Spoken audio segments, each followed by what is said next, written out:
आज आम्ही गेलेलो गोव्यातील मार्शल येथील देवकी कृष्ण टेम्पल. हे देवकी कृष्ण टेम्पल आहे भारतातलं एकमेव देवकी कृष्ण टेम्पल. तर ह्या टेम्पलमध्ये दरवर्षी आषाढी एकादशीला असतो उत्सव आणि त्या उत्सवात असतो चिखलकाला.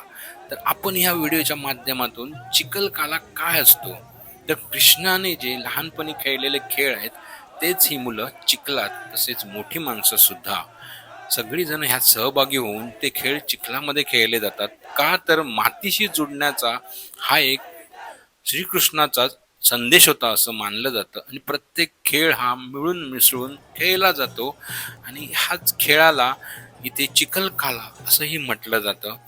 तर हा मित्रांनो खेळ तुम्ही कधी पाहिला आहे का?